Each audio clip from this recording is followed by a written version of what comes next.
Hello दोस्तों, मैं doctor Chandrashekhar महाविंद वासनी आप लोग एक नए विचार, नए मुद्दे, नए मोटिव के साथ आज आप लोग सामने उपस्थित हुआ हूँ। ठीक है, आज का विषय है कि प्रभु देखिए, भगवान बुद्ध से भी अपने जीवन में बहुत चीज़ें सीखने लायक और सचमुच अगर देखा जाए तो जो भी महापुरुष या जो भी अपने श्रेष्ठतम स्थान मतलब उच्च स्थान पर पहुँचे तो वो ऐसे नहीं पहुँचे। वो उसके लिए उन्होंने काफ़ी त्याग, बलिदान, काफ़ी समर्पण सब कुछ दिया है, तब वो आज वहाँ पर पहुँचे हैं।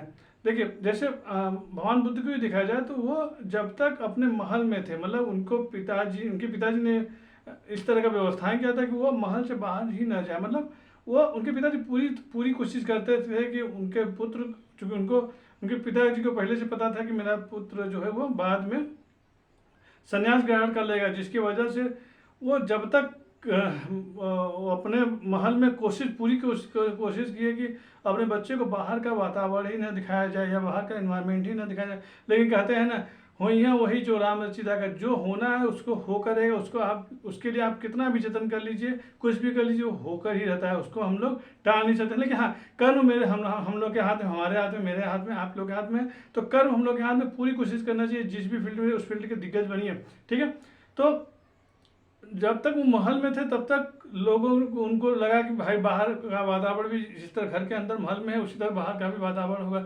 लेकिन जब वो बाहर निकले, जब समाज देखे, व्यवस्थाएं देखी, तब उनको लगा कि यार कहीं कुछ तो कमी है, कि इस कमी को मैं चाहूँगा तो दूर कर सकता हूँ। जिसकी वजह से सोचिए, शादी होने के बाद उन्होंने अपने पत्नी को, अपने बेटे को पूरी तरह से, यहाँ तक कि राजा, मतलब कि राजा होते हुए पूरे ऐशो आराम को छोड़कर वो वो छोड़ के चले जाते हैं, संन्यास ले लेते हैं। संन्यास लेने के बाद जब वो संन्यास ले लेते हैं, जब वो बाहर जाते हैं, और जब तक वो अपने महल में थे तब तक गौतम ही कहा है। और हो सकता था कि अगर वो संन्यास नहीं लिया तो या बाहर नहीं गए होते तो लोग उनको गौतम तक ही सीमित रह जाते, वो कभी बुद्ध नहीं बन पाते, बिल्कुल बुद्ध नहीं बन पाते, और लोग उनको जान नहीं पाए। आज पूरा विश्व गौतम बुद्ध जी को जाना है, बुद्ध जी को जान रहा है, ये बहुत बड़ी बात है ना। लेकिन उसके लिए उन्होंने समर्पण क्या सोचे।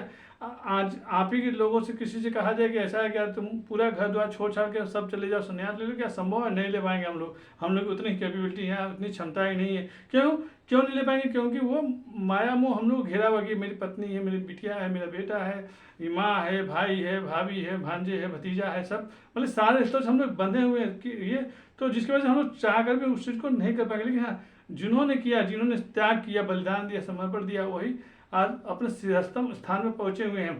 ठीक है, तो इस चीज़ को मानने वाली बातें हैं।